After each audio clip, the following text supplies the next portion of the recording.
그래서 이제 채점은 여러분이 집에 가서 한번 해보시고, 그리고 오늘 안타깝게도 추가 숙제가 있습니다.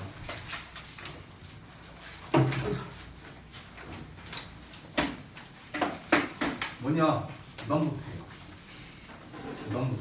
우리 시험 본 거랑 똑같은데 대신에 우리 이제 내신 대비 봤을 때 저 그 뭐 이렇게 셀프 체크리스트 해갖고 뭐 체크하고 뭐 이렇게 쓰고 뭐 이런 거 있잖아요. 그건 없어요. 그건 없고 순수하게 오답 노트만 넣어놨습니다. 그래서 다음 시간까지 해오시면 되겠습니다. 금요일까지예요. 금요일까지 아시겠죠? 자, 한 분씩 드릴게요.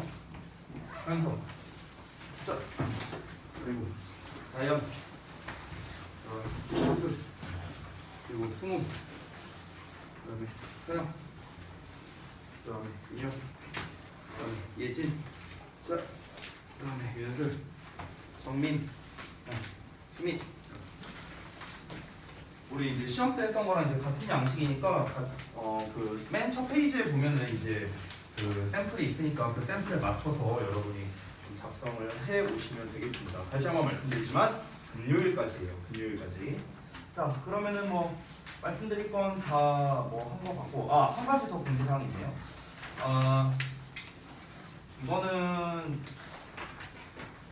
죄송한 건 아니고, 죄송한 건 아니고, 그 우리가 지금 이제 최근에 그 학교 조사 뭐 이런 거 발표도 이제 다 났고, 그리고 더불어서 지금 특히 고1 학생들이 이제 신규생들이 좀 많이 오고 있어요. 지금 우리 지난 1월 한 달간 우리 학원에 신규로 들어온 학생이 80명이 넘어요.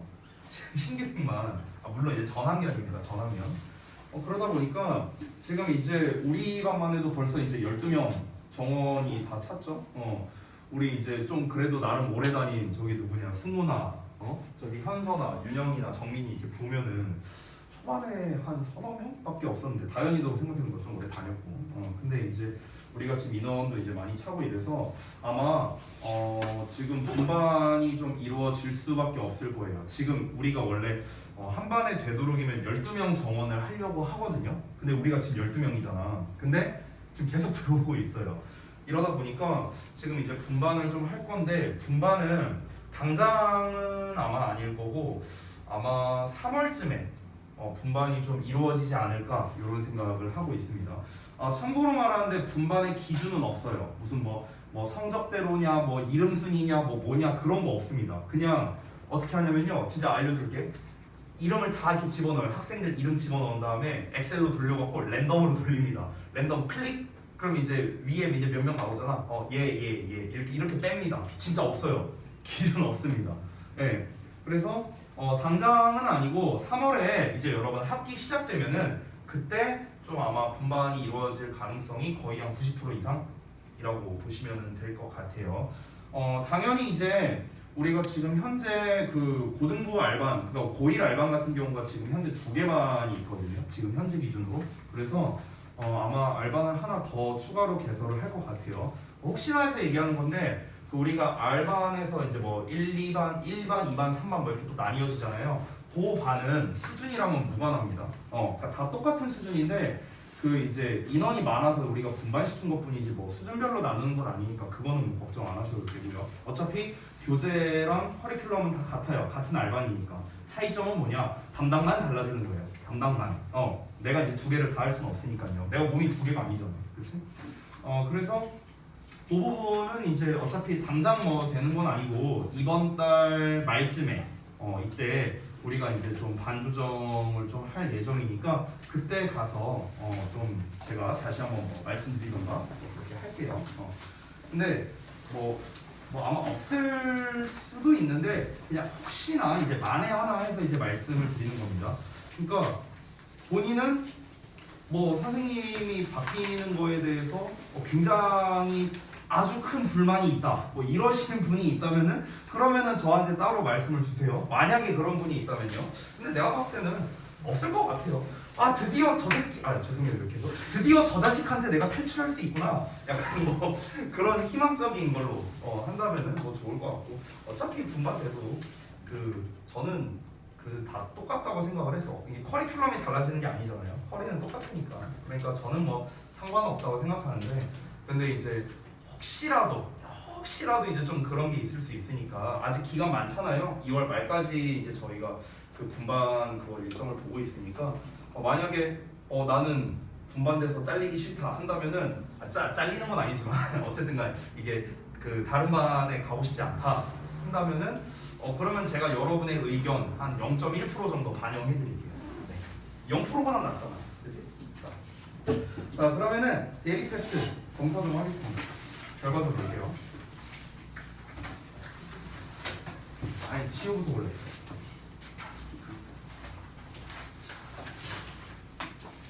뭐야 이거 붙여져 있지 않고. 나 진짜 싫어 붙이고 온다. 이게 지금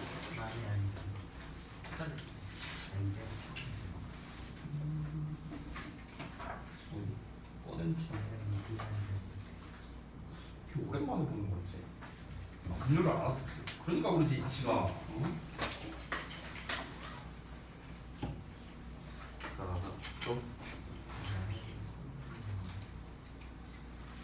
뭐야 이거 다 이거 뭐야 다 눈속임 해놨어. 이거 붙여져 있는 것처럼 이렇게 딱 세팅해놓고 붙여져 있진 않고 뭐야 이거.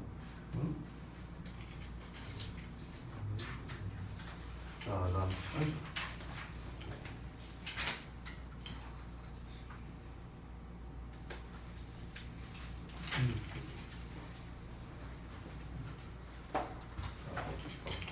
뭐야 너 설마 안 가져왔냐?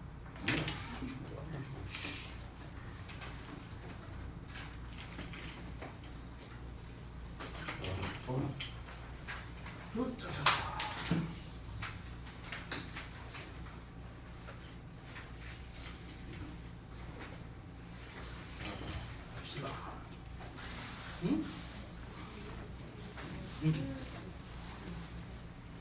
아니. 그거는 토요일은 12시까지.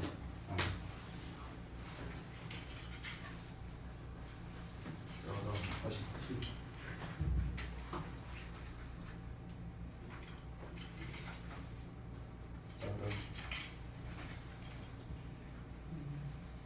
왜안 따로 오신 거야? 따로 오신 거야? 오케이.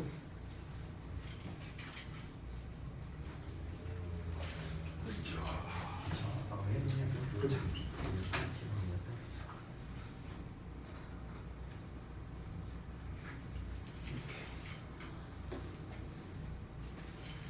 자.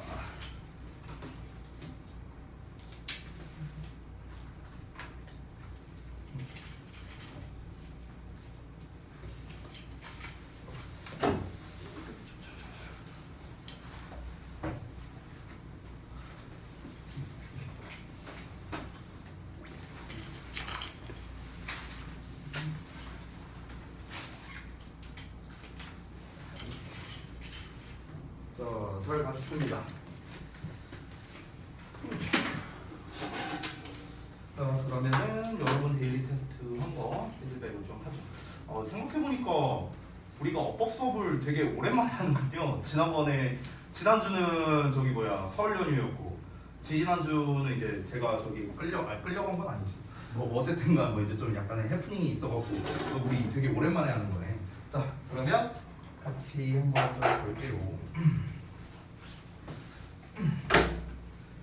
잠깐만. 색깔이 다 어디 갔어 이거? 빨팽이. 까먹었네. 자, 1번부터 보겠습니다. 좀 빠르게 보도록 할게요. 1번부터. 우리가 이제 좀 오래전에 써갖고 좀 기억이 가물가물할 수 있는데 그때 우리가 이제 동사의 시제 부분 그리고 조동사와 법 이렇게 두 개 파트를 했었습니다. 지난 시간에 이제 시험 봤던 거는 이제 사실 조동사와 법에 관련된 파트였고 동사의 시제 파트 부분에서 이제 테스트를 안 했어서 그 부분을 갖고 이제 좀 테스트를 내봤습니다. 자, 일단 문장 자체는 이제 동사의 시제 관련된 쪽으로 냈는데 이제 당연히 이제 변형 문제 낼 때 제가 시제만 갖고 출제를 하진 않겠죠. 1번 문제를 보면은 이제 간단하게 여기 are가 아니라 is로 써야 된다 이렇게 나와 있지. 이 부분은 이제 구문문서만 잘하면 아주 쉽게 풀 수 있는 건데 자 will not record에 until 나와 있고 until의 절이 지금 landing으로 나왔다라는 점. 요게 이제 좀 눈에 띄는 거죠. 동명사 주어가 나왔고 이 landing이 이끄는 부분이 여기까지 이어진다. 그래서 이제 동명사 주어니까 단수 취급해야 돼서 is로 쓴다. 뭐 사실 너무나 쉬운 녀석이었고요.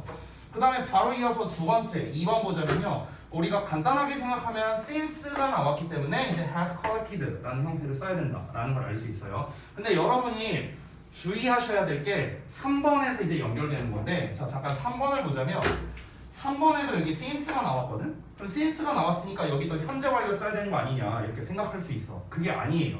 자 우리 이 since라는 녀석은 뭐뭐 이래로라는 뜻도 있고 뭐뭐 때문에 라는 뜻도 있죠. 그렇죠? because의 뜻도 있죠.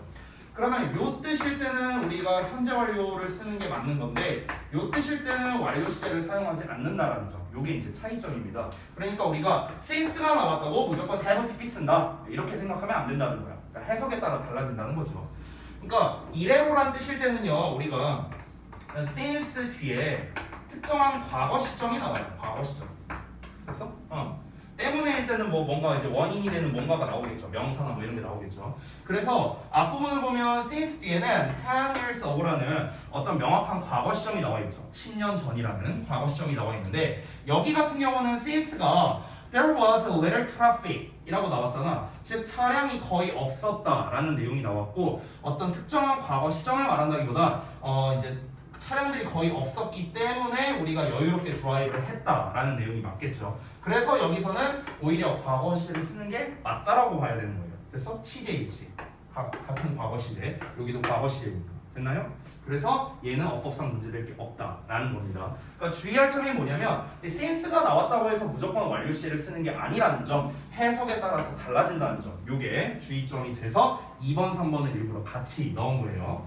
자, 그 다음 페이지 넘어가서요. 여기를 한번 볼게요. 일단 1번에 be introduced라고 이제 수동태가 나왔는데 뭐 스위치로 내기에는 너무 쉽겠죠? 앞에 field 나와 있으니까 스위치 문제는 아니고 이제 수동태, 능동태를 구분하는 건데 간단하게 보자면 뒤에 목적어가 없다라는 것만 봐도 우리가 수동태를 써야 된다라는 걸 알 수 있고요. 해석을 해보자면은 물레가 유럽으로 도입되었다라는 게 또 문맥상 맞으니까 수동태를 쓴다. 문제될 게 없죠. 자, 그 다음에 2번 같은 경우 요거는 우리가 지난번에 조동사와 법 할 때 이제 배웠던 내용인데요. 자, 잠깐 좀 보자면 이제 주로 make나 아니면 find나 생각하다 시리즈 동사들이 있어요. 이 동사들이 나오고 그리고 두 번째 뒤에 it이 나오면서 목적격 보어 나오고 뒤에 투부정사 또는 대절이 나옵니다. 이런 문장 구조가 완성이 돼요. 그러면 지금 여기에 동사 나오고 여기에 목적격 보어 나오고 요 부분이 진짜 목적어 역할을 하는 즉 가목적어, 진목적어 구조가 완성이 된다 라는 겁니다. 그래서 우리가 make it, find it, 뭐 think it, consider it 이런 표현들이 나왔을 때 여기에 나와 있는 it이 가목적어다라는 걸 좀 의심할 필요가 있는데요. 자, 일단 단서를 보자면 얘가 왜 가목적어가 가능한지는 두 가지로 판단해야 됩니다. 첫 번째는 이런 문장 구조가 제대로 나왔는가를 먼저 보는 거야. 이런 문장 구조, 오형식 구조가 제대로 나왔는가. 자, 그래서 일단은 possible이라는 형용사 나왔고요. 두 번째 투부정사도 나와 있습니다. 여기 이하를 보면요. 여기까지요. 투부정사 나와 있고 의미상의 주어 나와 있고요. 자, 그러면은 우리가 해석을 해봤을 때 이것은 만들었어. 해석 없고 가능하게 만들었어. 몇몇 여성들이 자기 자신을 지원하는 걸 가능하게 만들었다. 해석상으로 봤을 때도 얘를 가목적으로 했을 때 전혀 문제될 게 없다. 그래서 it도 문제될 게 없다. 이렇게 정리하면 되겠습니다. 그러니까 결론적으로 말하자면 우리가 가목적어를 써야 되냐 말아야 되냐라는 것을 판단하는 기준은 두 가지라는 거예요. 두 가지를 다 적용해야 된다고. 첫 번째는 뭐다? 이 문장 구조가 맞는지를 판단한다. 이게 첫 번째. 두 번째는 뭐다? 가목적어, 진목적어 버전으로 해석을 해보라고요. 해석을 어떻게 해석했어? 만들었어. 해석 없고 뭐뭐하게 만들었어.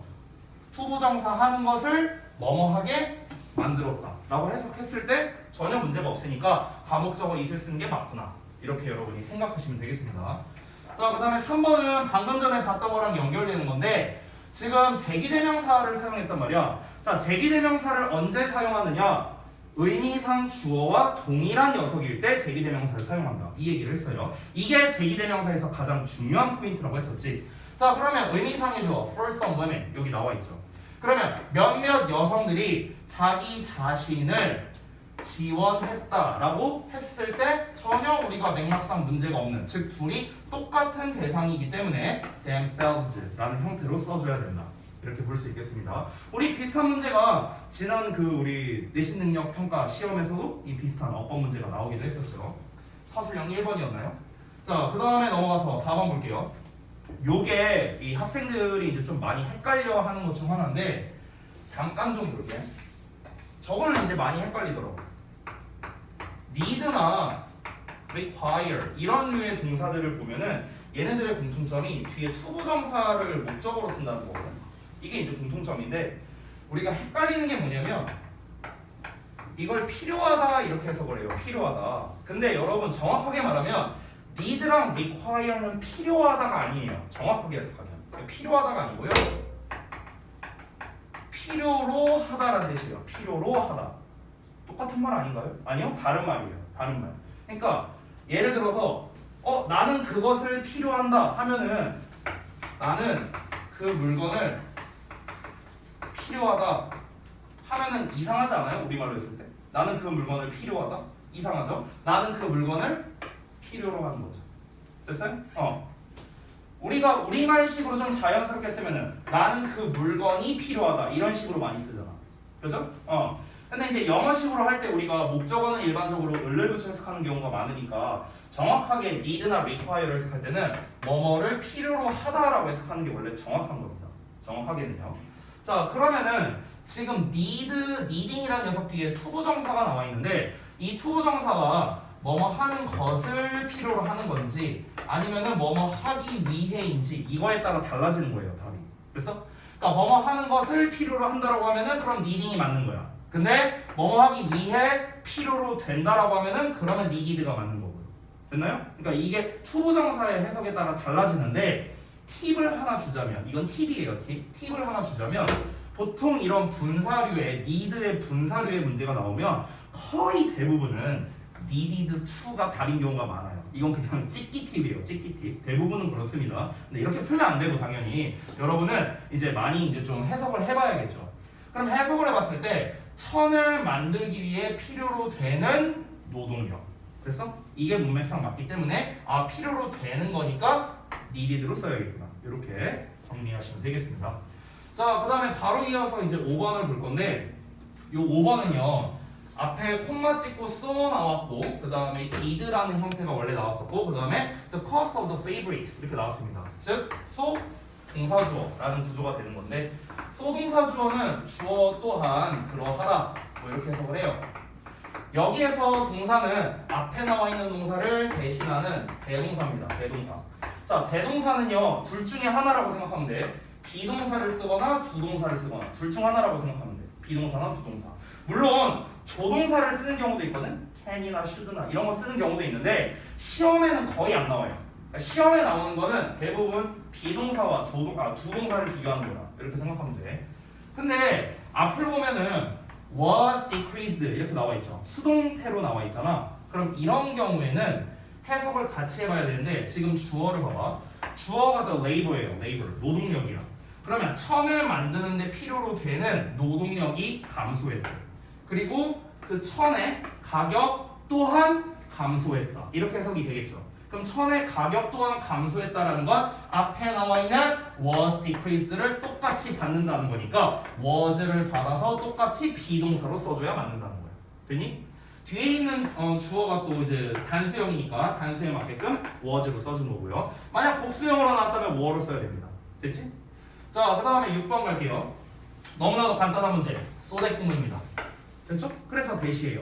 이렇게 생각하고 넘어가셔도 됩니다. 뭐 정확하게 하자면 여기에 있는 대는 이제 결과를 나타내는 뭐 부사절 접속사 대시다. 우리말로는 그래서라고 해석한다. 뭐 이렇게 보셔도 되는데 뭐 몰라도 돼요. 여기까지. 그냥 여러분은 소대 구문 이렇게만 생각하셔도 무방합니다. 자, 그 다음에 7번 관계대명사 이겠죠?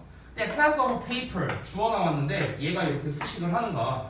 뒤를 보면 became 동사 나와 있으니까 당연히 불완전한 문장 관계대명사 자리가 맞겠죠. 앞에 나와 있는 거 사람 아니니까 which 써도 상관이 없겠습니다. 여기까지. 잠깐만요. 어디 보자.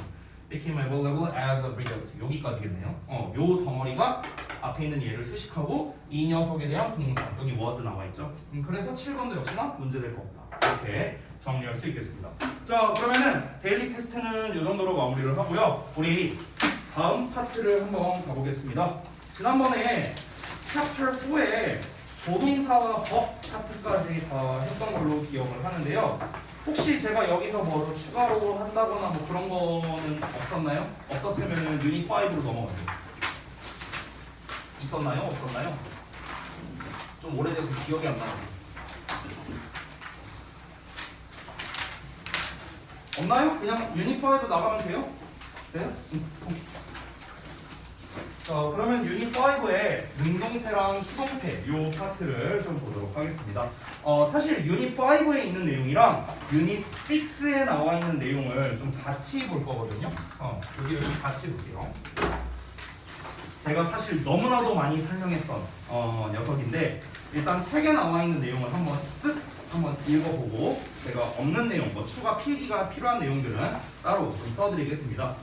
자, 유닛 5 26쪽에 능동태와 수동태에 나와 있는데 자, 포인트 11번을 보면 동사의 태는 주어와의 의미 관계를 파악해라 뭐 이렇게 나와 있고요. 그래서 뭐 이제 첫 번째 박스를 보면은 주어와 동사 간의 그냥 능수동 관계를 따진다. 그리고 4형식이나 5형식 같은 경우는 뒤에 목적어나 보어가 남을 수 있다. 그 다음에 세 번째, 자동사는 목적어로 취하지 않기 때문에 수동태가 안 된다. 아래 이렇게 빨간색으로 이렇게 뭐 나와 있고요. 그 다음에는 관계대명사 절 내에서는 이제 선행사를 잘 찾아서 의미관계를 파악하는 게 중요하다. 뭐 이런 거 나왔고요. 그리고 마지막에 be used series 같은 경우도 같이 나와 있네요. 그 다음에 포인트 12번 투부정사 동명사의 태는 의미상의 주어부터 찾아라. 뭐 이렇게 나와 있습니다. 자, 일단은 유닛 5의 그 능동태, 수동태라고 나와 있는 이 제목 자체는요 동사에 관련된 녀석입니다. 당연히 준동사가 아니라 다 동사에 관련된 걸로만 나와 있는 거거든요. 그래서 쌤은 동사랑 준동사를 합쳐서 좀 설명을 드리도록 하겠습니다.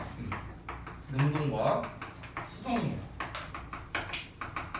사실 이 부분은 제가 엄청 많이 설명을 했었거든요. 엄청 많이 설명을 했는데 복습 겸 그냥 제가 다시 한번 말씀드리겠습니다.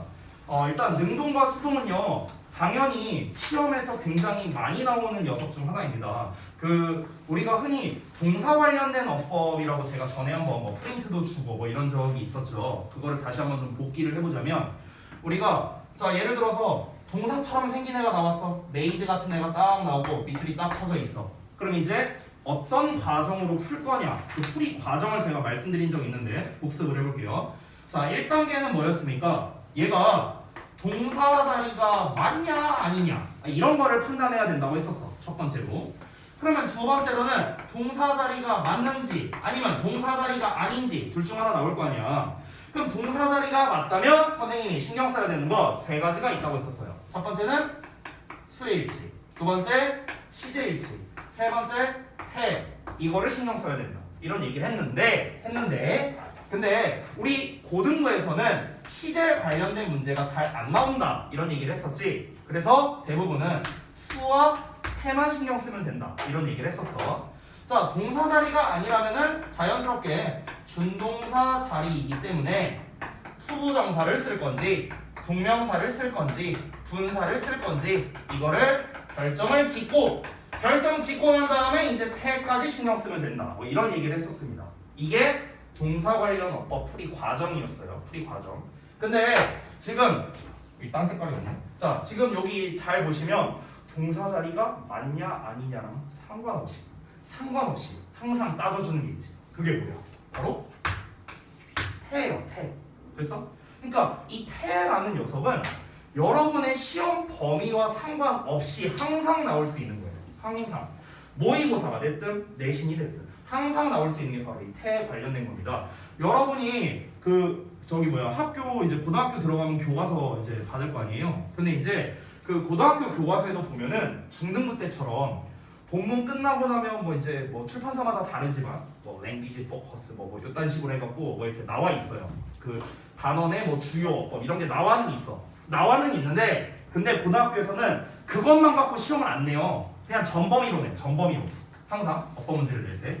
근데 우리가 이렇게 전범위적으로 어법을 낼 때 아니 그러면 씨 내가 어법 공부를 뭐 어떻게 해야 돼? 다 공부해야 돼? 이런 생각이 막 들 수 있잖아. 그래서 선생님이 그때 정리를 해줬었죠. 동사 관련 어법이 있다, 절 관련 어법이 있다, 기타가 있다, 뭐 이런 얘기를 해주기도 했었죠. 그 중에서 가장 출제율이 높은 게 바로 이 동사 관련 어법이 되겠고, 동사 관련 어법은 이 순서대로 풀어야 되는데 이 과정에서 보면은 패를 확인하는 게 둘 다 들어가 있기 때문에 능동과 수동을 비교하는 게 굉장히 출제율이 높고 많이 나올 수밖에 없고 학교에서 중요하게 여길 수밖에 없다.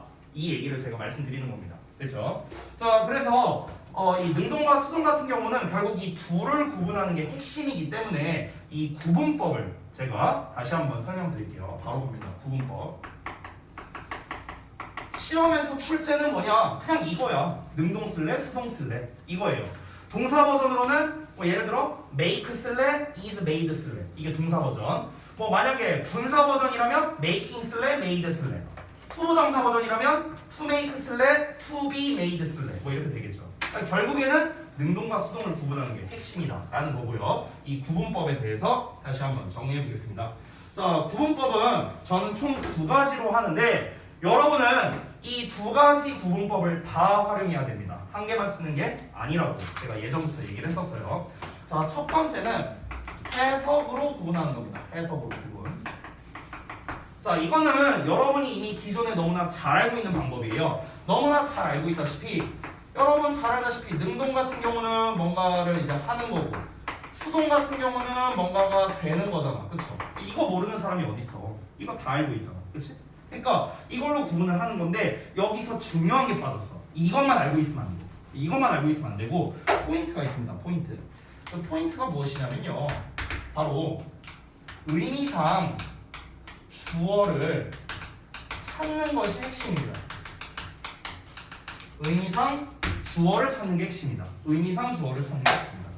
자, 이게 무슨 말인지 좀 설명을 드리겠습니다. 의미상 주어를 찾는 게 핵심이라는 게 이제 무슨 말이냐? 자, 우리가 동사의 능수동을 비교하는 것과 준동사의 능수동을 비교하는 게 약간 달라요. 그래서 그거를 제가 나눠서 설명을 좀 해볼게요. 여기 1번에다가 동사의 능동수동 vs 수동 이렇게 쓸게요. 얘 같은 경우는 그냥 간단합니다. 동사잖아. 그럼 동사의 의미상 주어는 누구야?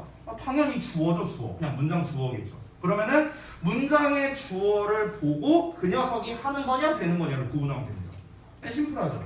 그래서 문장의 주어를 찾는 것이 핵심입니다. 그냥 이게 끝이에요. 이게 끝이야.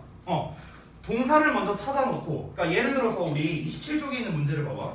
27쪽에 뭐 예를 들어 3번 문제를 볼까요? 3번 문제 보면은 have found냐, have been found냐 이렇게 나와 있어. 나와 있지. 그럼 동사 찾았잖아. 그럼 이제 동사 찾았으니까 이제 뭐 찾으면 돼? 주어 찾으면 되는 거야.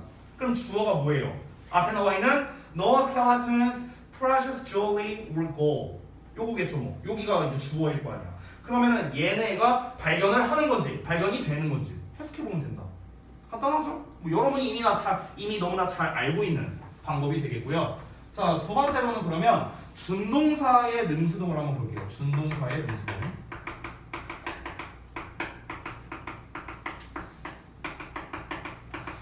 준동사 같은 경우는 종류가 많잖아. 투부정사도 있고 동명사도 있고 분사도 있고 다양하게 있죠. 그래서 그 세 가지를 다 다루진 않고요. 우리 다음 유닛 6번에 나와 있는 분사의 능수동만 좀 보도록 하겠습니다. 그래서 준동사에서 가장 많이 나오는 게 이제 분사니까 분사만 한번 볼게요. 분사만. 자, 그러면은 여러분 여기서 좀 우리가 생각해야 될 게 분사는 형용사잖아요. 품사가 형용사니까 명사를 꾸며줄 수도 있고 아니면 보어의 역할을 할 수도 있어요.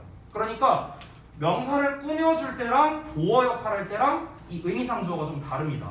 그거를 한번 살펴볼게요. 자, 그래서 첫 번째 분사가 수식어 역할을 분사가 수식어 역할을 할 때는 간단합니다. 수식 받는 명사가 기준입니다. 기준. 그러니까 제가 기준이라고 쓴 건 무슨 말이냐면 얘가 의미상 주어라는 소리예요. 얘가. 그러니까 예를 들어서 명사 나오고 ing 쓸래, pp 쓸래 뭐 이런 문제가 나왔어. 어쩌고 저쩌고 이렇게 나왔어. 그러면은 요 덩어리가 이렇게 꾸며주는 걸 거 아니야. 그렇지? 그럼 이 꾸밈받는 명사 얘, 요 놈이 기준이라고. 얘가 하는 거면 ing 고르면 되고 얘가 당하는 거면 pp 고르면 된다는 거예요. 해석할 때. 알겠죠? 자, 이게 첫 번째. 그 다음에 두 번째. 분사가 보어 역할 할 때 한번 보겠습니다. 분사가 보어 역할. 근데 보어 같은 경우는 주격 보어가 있고 목적격 보어가 있고 두 종류가 있잖아. 그렇죠? 그럼 이것도 똑같이 가면 됩니다. 자, 주격 보어 역할이면은 당연히 이때는 누가 기준이야? 주어가 기준이죠, 당연히. 목적격 보어 역할이다. 그러면 당연히 누가 기준? 목적어가 기준이겠죠. 됐어요? 너무나 당연한 말이죠. 그래서 우리가 이제 일반적인 이형식 구조일 때는 주어가 하는 거면 ing, 주어가 당하는 거면 pp 쓰면 되는 거고요.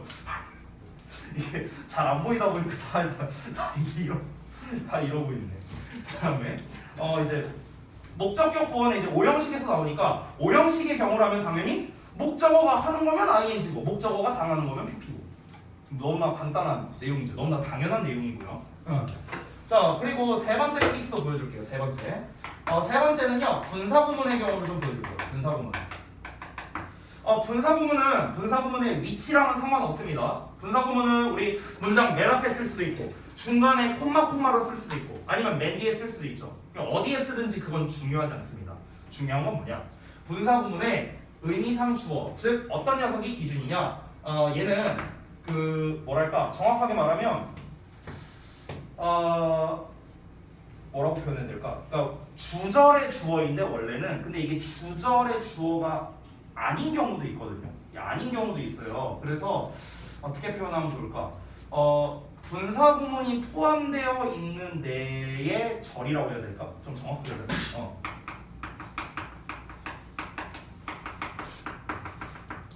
분사구문이 포함되어 있는 절의 주어. 이게 사실 좀 정확한 말인 것 같아요. 그러니까 이게 무슨 말이냐면은 예를 들어서 그냥 평범한 버전 하나 보여주자면 주어 동사 목적어 나오고 ing 쓸래, pp 쓸래 이렇게 나왔어. 그럼 보통 여러분 어떻게 구분합니까? 요 놈이 기준이 되겠죠. 그렇죠? 이건 이제 그냥 평범한 버전이야. 평범한 버전. 근데 이렇게 나오는 경우가 있어요. 두 번째 패턴을 좀 보여드리면 예를 들어서 주어 동사에 만약에 대절이 나왔어. 대절이 나오고 if가 막 나와. if. 좋아. 잠깐만. 림보 좀 할게요. 주어에 동사 어쩌고 나와. 이렇게. 그리고 또 대절에 주어 동사 막 이렇게 나와. 콤마 찍히고 분사구문 이렇게 나왔어. 좀 복잡하죠 이건 패턴이. 그렇죠? 그럼 이렇게 나왔다면은 의미상의 주어가 누구냐? 얘예요, 얘. 얘도 아니고 얘라는 거예요. 됐어? 그러니까 이게 무슨 말이냐면요. 지금 좀 복잡해서 보시기 좀 어려울 수 있는데 잠깐만요. 지금 주절은 여기잖아요. 여기가 주절이야. 그리고 요만큼이 대절이에요. 대절. 그러면은 지금 이 분사구문은 대절 안에 속해 있는 거죠. 대절 안에 속해 있는 거야. 그럼 대절의 주어가 누구야? 얘야. 얘가 대절의 주어야. 됐어? 그러니까 분사구문이 포함되어 있는 절은 여기잖아요. 여기. 그러니까 요 절 내에서의 주어는 얘밖에 없죠. 그래서 얘가 기준이 된다. 이렇게 생각하면 되는 거예요. 됐어? 선생님 if절은요? if절 안에 지금 분사구문이 있는 게 아니잖아. if절은 따로잖아요. 그렇죠? 그러니까 대절 안에 지금 분사구문이 포함되어 있기 때문에 이 경우에는 주어, 요 대절의 주어가 기준이 된다는 겁니다. 그렇죠? 그래서 정확하게 말하자면 분사구문은 분사구문이 포함되어 있는 절 안에서의 주어가 정확하게 분사구문의 주어라고 생각하면 되겠습니다. 됐죠? 그래서 이제 제가 다시 한번 말하지만 여러분이 지금 새삼스럽게 능동은 뭔가 하는 거다, 수동이 뭔가 되는 거다 이거 모르는 사람 없어요. 다 알고 있어. 근데 문제는 뭐냐? 누가 하는 거고 누가 당하는 건데 그 누가가 중요한 거야. 누가. 즉 기준이 중요하다는 거죠. 그 기준을 쌤이 의미상 주어라고 표현한 거고요. 그 의미상 주어가 각각 누구다? 지금 쌤이 표시해 놓은 요 녀석들이다. 동사의 경우에는 문장의 주어, 준동사, 특히 분사에서 수식어 역할할 때는 수식받는 명사, 보어 역할할 때는 주격구어는 주어, 목적격구어는 목적어, 분사구문은 분사구문이 포함되어 있는 절의 주어 이렇게 되겠습니다. 얘네가 기준이고 얘네가 하느냐 당하느냐 이거를 따져보면 된다는 겁니다. 이게 첫 번째예요. 조금 복잡하게 보이지만 사실 실전 문제에서는 그렇게 헷갈릴 거는 없습니다. 예를 들어서 좀 뒷페이지로 넘어가서 볼까요? 31페이지 한번 볼까요? 31페이지. 31페이지. 자, 예를 들어서 31페이지에 제가 기준만 잡아볼게요. 기준만. 31페이지에 1번 문제 보면은 a policy 다음에 restricted, restricting 이렇게 나와 있어. 그리고 뒤에 그 두 번째 줄을 보면은 was가 나와 있죠. was initiated. 그럼 여기가 동사 자리네. 그럼 여기 동사 나왔으니까 restricted, restricting은 동사 자리가 아니야. 됐지? 요거 확인했고. 그러면은 restricted, restricting부터 쭉 첫 번째 줄 맨 뒤에 in public schools 여기까지가 한 덩어리죠. 여기까지 한 덩어리. 이 덩어리가 a policy를 꾸며주는 거예요. a policy. 됐니? 그러면은 여기서는 분사가 무슨 역할을 하고 있어? 수식어 역할을 하고 있네? 됐어? 수식어 역할을 하고 있잖아. 지금 이 구조잖아. 요 구조. 그래서 앞에 나와 있는 policy를 꾸며주는 거니까 정책이 제한을 시키는 거냐? 정책이 제한을 당하는 거냐? 됐어? 정책이라는 policy를 기준으로 해석하면 된다는 거예요. 간단하죠? 예를 들어서 4번 볼게요. 4번. 자, 4번 같은 경우는 when, seen 이렇게 나왔어. On the horizon compared to high in the sky, the sun and moon look much bigger 이렇게 나왔는데 그럼 얘는 접속사 뒤에 바로 분사가 나왔으니까 이거 뭐야? 분사구문이잖아. 그렇죠? 접속사를 쓴 분사구문이지. 그럼 분사구문은 어딜 봐라? 분사구문이 포함되어 있는 절의 주어를 봐라 라고 했어요. 그럼 어디를 보면 돼? 콤마 넘어가서. 그렇죠. The sun and moon 보면 되겠죠. The sun and moon. 됐어? 문장의 주어를 본 거야. 그래서 태양과 달이 보여지는 걸 거 아니야. 그러니까 seen이 정답이 되는 거죠. 됐나요? 그래서 이런 식으로 이 분사가 지금 각각 어떤 역할을 하고 있느냐에 따라서 우리가 기준을 먼저 설정하고 그래서 기준을 찾아서 여러분이 밑줄 같은 걸 표시해 놓는 게 되게 중요한 거예요. 1번은 기준이 a policy였어. 4번은 기준이 the sun and moon이었어. 됐죠? 그러면은 이제 이 기준이 하냐 되냐 해석을 해보면 된다는 거죠. 됐나요? 이렇게 해볼 수 있다. 자, 이게 첫 번째 방법이었습니다. 자, 그 다음에 바로 이어서 두 번째를 볼게요. 자, 첫 번째는 해석으로 구분하는 거였고 두 번째는 어법으로 구분하는 거였어. 어법으로. 사실 제가 이거는 필기 한 3번은 했을 거예요. 아마. 여러분도 되게 많이 했을 텐데 계속 한번 반복을 해보겠습니다. 자, 어법으로 구분하는 건 제일 중요한 게 자타동사 구별이거든요. 한마디로 말하면 자타동사 구분. 요게 핵심인데 일단은 가장 기본적인 거를 먼저 한번 써보겠습니다. 자, 우리가 기본적으로 능동형의 경우에는 뒤에 목적어가 오지만 수동형의 경우에는 뒤에 목적어가 오지 않는다. 이게 가장 베이스죠. 이게 베이스입니다. 베이스. 자, 여기 좀 다시 지울게요. 자, 왜 이런 일이 이제 벌어지는지 좀 설명을 좀 다시 해보겠습니다. 여러분, 복습이에요.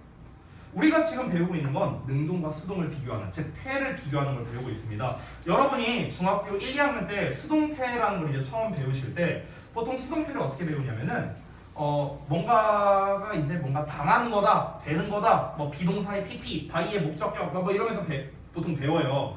근데 쌤 같은 경우는 이제 수동태의 정의를 어떻게 내리느냐? 당하는 녀석 입장에서 서술하는 것. 이걸 저는 수동태라고 하거든요. 당하는 녀석 입장에서 서술하는 것. 그러니까 내가 동혁이가 마음에 안 든다고 동혁이 막 패. 예를 들어서. 그럼 여기서 내가 하는 행동은 패는 거잖아. 행동. 이게 내가 때리는 거. 그럼 여기서 주어는 선생님이고 당하는 건 동혁이야. 목적어가 된단 말이야. 그렇죠? 그러면은 하는 입장, 주어 입장에서 말하면은 내가 동혁이를 접했나. 능동태. 자, 당하는 목적어 입장에서 말하면 동혁이가 로이쌤한테 쳐맞는다. 수동태. 이렇게 되는 거죠. 그러니까 결국에 수동태라는 건 뭐냐면 당하는 사람 입장에서 서술하는 것. 이게 이제 결국 수동태라는 거야. 그런데 지금 이 말 속에 힌트가 있는 게 수동태는 당하는 녀석 입장에서 말하는 거라고 했죠. 당하는 녀석. 근데 이 당하는 녀석이 누구라고? 목적어라고. 목적어. 그러면 목적어가 없는 상태에서는 수동태가 안 되겠네요. 당연히. 당하는 녀석 입장에서 서술하는 게 수동태라며. 근데 당하는 애가 없어. 그럼 어떻게 수동태를 써? 됐어? 그러니까 기본적으로 수동태라는 것 자체가 우리가 이제 문장에 5개 형식이 있잖아요. 이렇게 대충 쓸게요. 이렇게 5개 형식이 있잖아. 그러면은 여기에서 당하는 애는 얘네밖에 없잖아요. 얘네밖에. 그쵸? 그럼 1, 2 형식에는 당하는 놈, 즉 목적어가 없으니까 얘네는 수동태 자체가 불가능한 거야. 되니? 그럼 얘네들 보면 얘네가 다 뭐야? 다 능동태잖아. 능동태. 전부 다. 다 능동태잖아. BPP로 제가 안 썼으니까. 그럼 능동태 뒤에 다 뭐가 있어요? 다 목적어가 나와 있네. 그러니까 능동 뒤에는 목적어가 온다. 이게 기본이라는 거예요. 이해되죠? 그럼 거꾸로 수동 뒤에는 왜 목적어가 안 오는가? 우리가 가장 일반적인 형태 3형식을 보면은 3형식을 수동태로 어떻게 써? 이렇게 쓰잖아. BPP 쓰고 얘 바이의 목적격 돼. 그러면은 얘는 3형식이지만 얘는 구문분석 해보면 주어, 동사, 수식어 1형식이 돼버린다고. 됐어? 그러면 지금 수동태 뒤에는 뭐가 없어? 목적어가 없는 형태가 되는 거잖아. 그렇기 때문에 수동태 뒤에는 목적어가 안 나온다. 이게 이제 가장 베이스라는 거죠. 됐죠? 자, 그런데 당연히 다른 반대의 경우도 있는데요. 거꾸로 능동인데도 뒤에 목적어가 안 오는 경우가 있고, 자, 또 거꾸로 수동인데도 뒤에 목적어가 오는 이런 반대의 경우도 있다는 거죠. 자, 그리고 한 가지 더 나아가서 심지어 수동태 뒤에 보어가 나오는 경우도 있다. 자, 그러면 결국 능동과 수동 뒤에 목적어가 오냐 마냐, 또는 아예 다른 녀석인 보어가 오는 거냐 마는 거냐, 이걸 결정짓는 건 결국 무엇입니까? 문장의 형식이에요. 형식. 그러니까 몇 형식 동사냐, 이게 결국의 핵심이라는 거지. 자, 그러면 능동 뒤에 목적어가 오는 경우는 3, 4, 5형식이죠. 지금 보시면요. 3, 4, 5형식. 그렇죠? 수동 뒤에 목적어가 안 온다? 얘는 3형식이었습니다. 아까 보여줬죠, 제가? 3형식을 바꿨으니까. 능동 뒤에 목적어가 안 와. 그럼 애초에 목적어를 받지 않는 형식. 당연히 1, 2형식이죠. 수동 뒤에 목적어가 나와. 수동태로 바꿨음에도 목적어가 하나 남아. 그럼 당연히 몇 형식? 4형식이 되겠고요. 마지막으로 수동태 뒤에 보어가 나온다. 그럼 보어가 남는 몇 형식? 5형식이 되는 겁니다. 됐나요? 이렇게 이제 형식에 따라서 달라진다라는 겁니다. 형식에 따라서.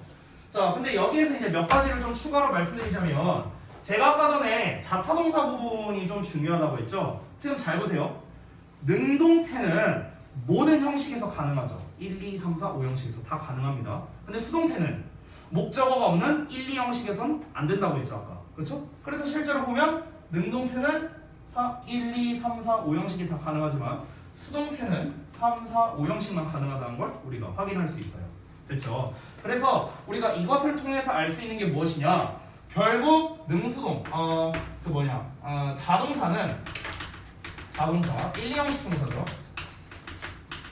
자동사는 수동태가 불가능하다라는 것도 우리가 알 수 있는 겁니다. 이게 아까 책에 나와 있었던 내용이었죠. 26쪽에.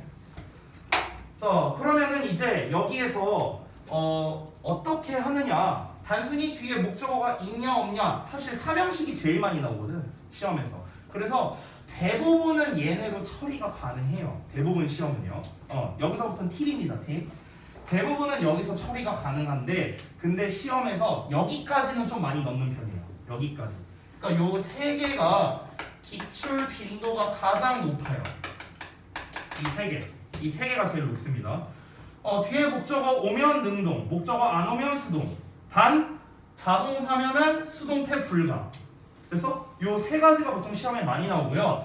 이 두 개는 시험에 그렇게 많이 나오지는 않습니다. 많이 나오진 않는데요. 좀 몇 개 정해져 있거든. 그래서 그걸 몇 개 좀 써줄게요. 자, 일단은 아까 자동사는 수동태가 불가능하다 했는데, 이 자동사의 종류가 책에 나와 있거든요. 26쪽에. 그 포인트 11에 세 번째 거 보면은 거기에 나와 있어. appear, disappear, rise, remain, arrive, exist, seem, consist of 막 나와 있죠. 근데 여기에 있는 단어들은 버릴 게 없어요. 다 잘 나와. 여기서 진짜 버릴 게 없어. 그래서 요 단어들은 여러분이 좀 잘 알아두셔야겠고요. 그 다음에 4형식과 5형식 같은 경우, 4형식 같은 경우는 애초에 시험에서 잘 안 나오는데 4형식 동사 그냥 몇 개만 좀 기억해 두시면 돼요. 몇 개만. 가장 대표적인 게 4형식 동사가 뭐 이런 애들 있잖아. 뭐 give라든가 뭐 offer라든가 뭐 buy는 할게요. 뭐 give, offer. 또 뭐가 있을까? 뭐이 정도밖에 안 나오는 것 같은데? 그렇게 많이 안 나와요. give, offer 정도. 오형식 동사 같은 경우는 보통 많이 나오는 게 제일 대표적인 게 consider죠. consider 말고는 딱히 떠오르는 게 없는데 얘가 사실 제일 많이 나오거든요. be considered, 뭐 for 이런 형태가 사실 제일 많이 나와서 그래서 뭐 consider라든가 아니면 뭐 make 같은 게 나올 수도 있겠죠. 근데 make는 좀 출제율이 떨어지고 거의 대부분 consider로 보통 많이 냅니다. 그래서 4, 5형식 수동태는 어법 문제로는 사실 잘 안 나와요. 어법 문제로는 잘 안 나오고 보통 4형식 수동태는 뭐로 출제가 많이 되냐면 영작으로 출제가 좀 많이 돼요. 영작으로. 얘는 어법보단 영작이 좀 더 많이 나오고 5형식 수동태는요. 능수동을 물어보는 게 아니라 요기를 물어보는 게 더 시험에 출제가 많이 돼요. 얘가.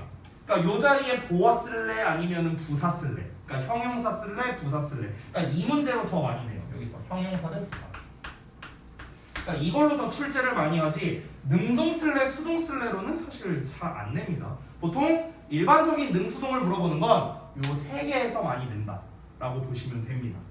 됐죠? 그래서 일단은 이제 제가 두 가지 방법을 소개를 해드렸죠. 해석으로 푸는 거, 어법으로 푸는 거. 그러면 어떻게 푸느냐? 제가 아까 말했다시피 두 가지 방법을 다 활용해야 된다 했어요. 그러니까 어떤 한 가지 방법만 활용하면 문제가 생겨. 자, 예를 들어서 해석으로만 한번 해볼게. 그럼 어떤 문제가 생기냐면 예를 들어서 people가 왔어. 근데 그 다음에 inviting도 있고 invited도 있어. 그럼 이제 여기에서 사람들이 초대를 하나? 사람들이 초대를 받나? 둘 다 되잖아. 초대를 할 수도 있고 초대를 받을 수도 있잖아. 그러니까 이런 상황이 생길 수 있단 말이야. 물론 뒷문장을 해석해보면 알겠죠. 근데 우리가 invite 같은 이제 쉬운 단어로 나오면 문제가 안 되는데 예를 들어서 막 겁나 어려운 단어가 나왔어. 동사가. 근데 뭔 뜻인지 모르겠어. 해석이 안 돼. 그럼 어떻게 할 거야? 이런 문제가 생길 수 있겠죠. 그럼 그때는 우리가 어떻게 풀어야 돼? 뒤에 목적어가 있으니까 능동을 해야겠네. 목적어 없으니까 수동을 해야겠네. 이런 식으로 풀 수 있다는 거예요. 됐죠? 반대의 경우도 있습니다. 반대로 내가 해석 안 하고 그냥 이걸로만 풀어. 이걸로만 풀면 또 어떤 문제가 생기느냐? 내가 모든 동사가 모든 몇 형식인지 우리가 다 알 수 있을 리가 없잖아요. 나도 몰라요. 우리가 어떻게 알아? 아니 우리 make 단어 하나만 보더라도 make 1, 2, 3, 4, 5 형식이 다 쓰여요. 어떻게 알아 그러면? 이런 문제가 생길 수 있죠. 그래서 제가 이제 권장드리는 방법은 뭐냐면 우리가 능수동을 구분할 때 빨리 풀 수 있는 것 일단 예로 하면 빨리 풀 수 있잖아요. 그러니까 뒤에 목적어 있나 없나만 보면 되니까. 그러니까 일단 여러분이 풀 때는 이걸로 풀고 그리고 해석을 해봐서 검토를 해보는 게 가장 저는 좋은 방법이라고 생각합니다. 저도 심지어 지금 현재도 어법 문제를 풀 때 저도 이렇게 풀어요. 저도 기본적으로 뒤에 목적어 없네, 목적어 있네 이걸로 풀어놓고 그 다음에 해석을 합니다. 됐죠? 이 능수동이 이제 시험에 잘 나오는 이유가 무엇이냐면요, 해석을 해야만 정확하게 풀 수 있는 어법이어서 그렇습니다. 그렇기 때문에 이 고등부에서 항상 출제가 자주 되는 거예요. 그래서 반드시 여러분이 두 가지 방법을 다 활용해야 되고 제가 데일리 테스트에서 되게 자주 낼 거예요. 이 능수동에 대한 거를. 그러면 항상 여러분은 그 근거를 두 가지를 다 써줘야 됩니다. 뒤에 목적어가 있으니까 그리고 해석을 해보니까 얘가 뭐뭐뭐 하는 게 더 맞으니까 이 두 가지 내용이 다 적혀 있어야 정확한 정답이 된다. 이렇게 볼 수 있겠습니다. 됐죠? 자, 그 다음에 저는 이제 좀 능수동에 대한 전체적인 틀을 말씀드렸는데 이제 책에 나와 있는 제가 말씀드리지 않은 이제 세부적인 것들이 있죠. 그것들을 좀 따로 보도록 할게요. 자, 26쪽으로 다시 돌아가서 26쪽에 포인트 11에 첫 번째 거, 두 번째 거, 세 번째 거는 다 설명드렸습니다. 이건 다 했고요. 네 번째 걸 볼게요. 자, 관계대명사 절에서 관계대명사가 주어거나 아니면 주어 오브 관계대명사의 형태의 경우에는 선행사를 찾아서 동사와의 의미관계로 태를 판단한다라고 되어 있습니다. 똑같은 거예요. 결국 똑같은 거야. 그러니까 아까 전에 제가 뭐라고 했습니까? 해석으로 구분할 때는 기준을 찾는 게 중요하다고 했죠. 기준, 그렇죠? 의미상의 주어를 찾는 게 중요하다고 했었어. 그럼 얘들아, 아니 관계대명사면 앞에 선행사 나오고 관계대명사 나오고 정확하게는 주격이겠죠. 그리고 여기다가 동사에 이제 능동형을 쓸 건지 아니면 비동사의 pp를 쓸 건지 자 이렇게 문제가 나왔어.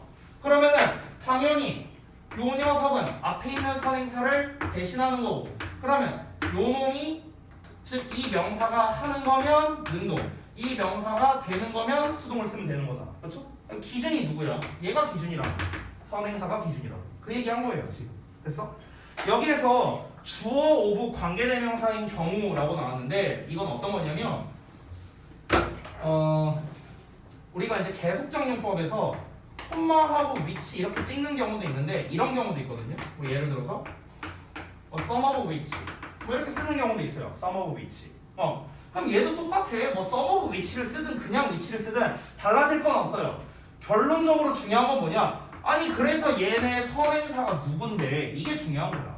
그래서 그 선행사 찾아서 얘가 하는 거면 능동 쓰면 되는 거고 얘가 되는 거면 수동 쓰면 돼. 똑같아요. 이거는 달라질 게 없어요. 그러니까 기준이 선행사다라는 거에는 변함이 없다라는 겁니다.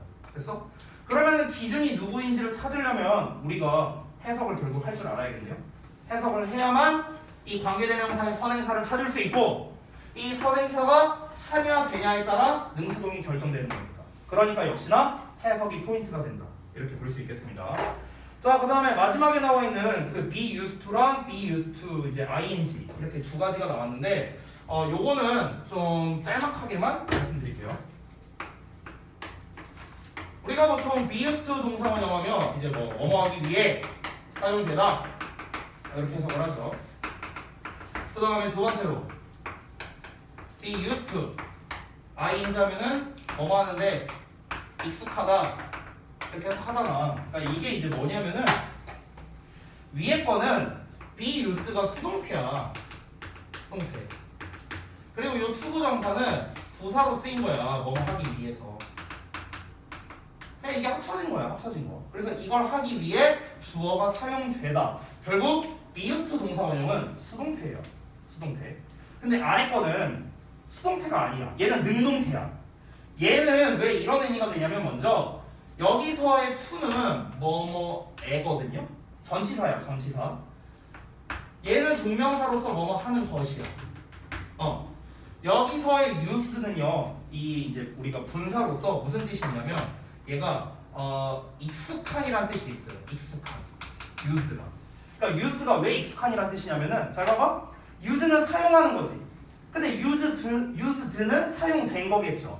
그럼 얘들아 생각해봐. 사용됐다라는 건 내가 한번 써봤다라는 거잖아요. 그렇죠? 그럼 내가 써봤다는 거니까 익숙하겠지. 그래서 익숙한이라는 뜻으로 연결이 되는 거야. 이 used 자체가. 알겠죠?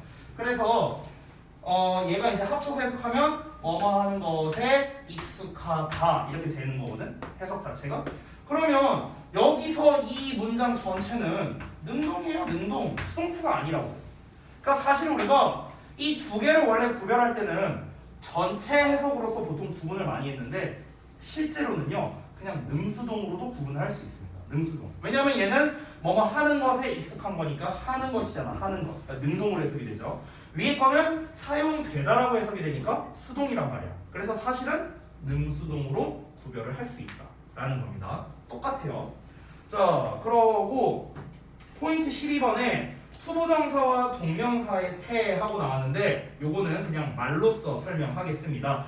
예문을 바로 보자면 Some people don't want to bother 또는 to be bothered by the inconvenience of recycling 이렇게 나왔어. 그러면 우리가 아까 전에 알려준 방법대로 풀어보자면 뒤에 목적어가 없네? 그치? 그러면 뭐야? 수동태로서 to be bothered 이렇게 쓰면 되는 거야. 일단 골라놓고 그리고 이제 해석을 해보는 거야. 몇몇 사람들은 don't want, 원하지 않아 to be bothered, 귀찮게 되는 거겠죠. by the inconvenience of recycling이니까 재활용이라는 그런 불편함에 의해서 뭔가 귀찮아지는 걸 원하지 않는다. 그쵸? 됐어? 그럼 해석상으로도 봤을 때 귀찮게 되는 거잖아요. 귀찮게 되는 거. 귀찮게 구는 게 아니라. 그쵸? 그러면은 해석상으로도 그렇고 그 다음에 지금 뒤에 목적어도 없으니까 수동태를 써야겠죠. 의미상의 주어를 찾은 거고요. 그 다음에 두 번째도 보면은 Some athletes cheat by taking 또는 being taken performance enhancing drugs 이렇게 나왔어요.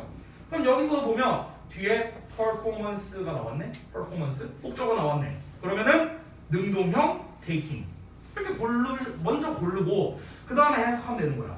몇몇 운동선수는 부정행위를 한다라는 거죠. 그렇죠? 어떻게? 어떤 그 성과를 얻음으로써 어떤 성과입니까? 뭐로써? 그 어떤 이제 약물을 이제 먹는 그런 걸로 이제 뭔가 좀 좋은 성과를 얻음으로써 이제 부정행위를 하기도 한다. 뭐 이렇게 볼 수 있겠습니다. 그러면은 방금 전에 말했다시피 이 운동 선수들이 이제 그 성과를 이제 낸다라는 거 능동 관계고, 그리고 이제 뒤에 performance라는 목적어가 있으니까 역시나 또 능동으로 써야 된다. 두 가지를 통해서 우리가 문제를 풀었다. 이렇게 확인할 수 있겠습니다. 자, 그래서 능수동에 대한 거는 이제 간략하게 봤고, 유닛 6에 나와 있는 것 중에서 제가 또 이제 설명 빼놓은 게 있을 테니까 잠시 쉬는 시간 가졌다가 이어서 좀 설명드릴게요.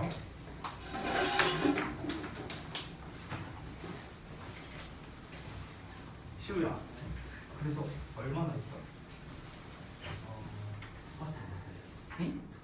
두 파트? 동혁이 다 했어? 그래?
다들 쉬었습니까?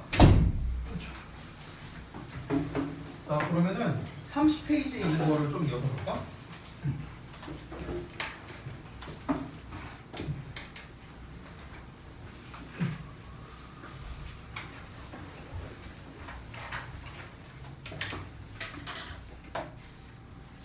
자 한번 볼게. 아까 기본 설명 다 했으니까 책에 있는 거에서 이제 제가 좀 설명이 빠졌던 것들 추가로 좀 해드릴게요. 자 일단 포인트 13번에 수식받는 명사와의 의미관계를 파악하라. 아까 전에 제가 설명했던 거죠. 수식받는 녀석을 기준으로 얘가 하는 거면 능동, 당하는 거면 수동 쓰면 된다. 아까 얘기했던 겁니다. 넘어가고요. 포인트 14번에 분사 부문의 의미상 주어를 찾아라 라고 아까 또 역시나 제가 필기했던 내용이기 때문에 얘도 생략하겠습니다. 포인트 15번 얘만 좀 설명하면 될 것 같은데 감정동사의 의미상 주어를 찾아라 라고 되어 있는데요. 이거는 포인트 15번 옆에다가 이렇게 화살표를 빼놓고 이렇게 좀 써주세요. 얘는 해석으로만 구분이 가능합니다. 이렇게 좀 써주세요. 해석으로만 구분 가능. 그러니까 아까 우리 어법 이용하는 거 있었죠. 뒤에 목적어 오면 능동, 뭐 목적어 안 오면 수동 이거 있었잖아. 이걸로는 구별이 안 됩니다. 왜냐면 이거는 이제 설명이 약간 필요한데 그냥 가볍게 들으셔도 돼요.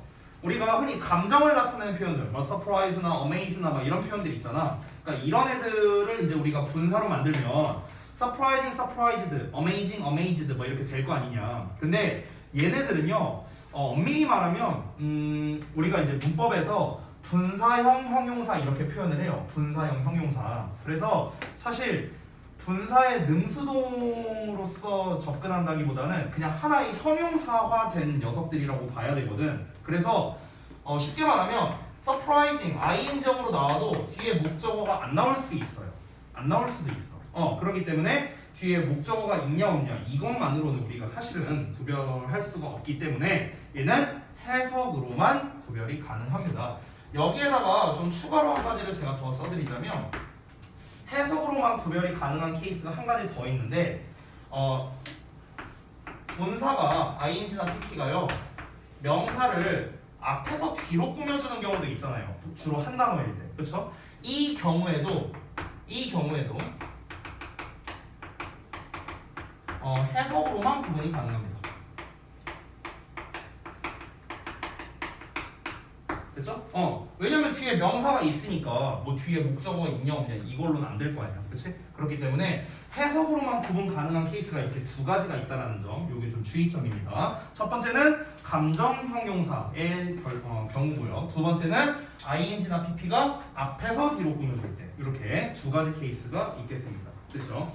자, 그래서 능수동에 대한 걸 한번 좀 같이 봤는데 이 부분은 이제 사실은 좀 많이 풀어보는 게 저는 중요한 것 같아요. 어차피 방법은 이제 제가 다 알려줬잖아요. 풀이 과정이나 이런 거. 그러면은 여러분은 항상 이제 문제를 푸실 때 그 풀이 과정 제가 써드린 거를 보면서 문제를 푸는 게 좀 좋을 것 같아요. 당분간은 여러분이 이제 좀 그 과정을 안 보고도 이제 여러분이 하실 수 있을 때까지는 그 과정을 항상 보면서 문제풀이를 접근을 했으면 좋겠습니다. 아시겠죠? 자, 그러면은 시간이 한 20분가량 남았는데 제가 숙제 부분을 미리 말씀드리고 그리고 여러분이 이제 지난번에 숙제를 해왔던 거 뭐 이런 걸 제가 좀 개별 첨삭도 해드리고 그게 아니라면은 숙제 부분을 좀 미리 할 수 있는 시간을 좀 드릴게요. 자, 일단 미리 좀 말씀드리겠습니다. 오늘이 2월 7일이죠?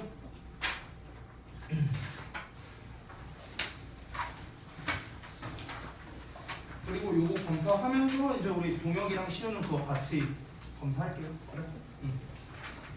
그쵸. 그리고 지난번에 참 제가 내드린 숙제 있었죠. 프린트로 준 거. 그 부분도 그 부분에서 혹시 이제 좀 질문할 거 있다면은 같이 좀 질문을 받아줄게요. 그렇죠. 지난번에 25쪽까지 했으니까 27쪽부터 여기까지는 35쪽까지겠네요. 여기까지 일단은 문제풀이 하고 그 다음에 그 어법상의 근거는 모두 작성을 하시면 되겠고요. 여기서 이제 추가로 그 사이사이에 27쪽이랑 31쪽 27쪽, 31쪽은 추가로 구문 분석과 해석을 좀 해오시면 좋겠습니다.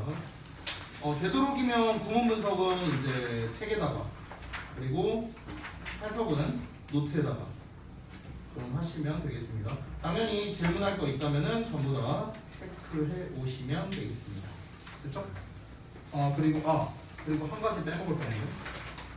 얘네들은 여러분 당연히 다음 주 월요일까지고요. 2월 14일 월요일까지고 그리고 아까 그 오답 노트 써야 되는 거 있었죠? 우리 5일 내신 능력 평가 오답 노트. 이 오답 노트는 이번 주 금요일이 며칠이냐? 2월 11일이네요. 그래서 2월 11일 금요일까지 해보시면 되겠습니다. 됐죠? 자, 그래서 숙제는 다 말씀드렸고 잠시만요. 촬영은 좀 끊고.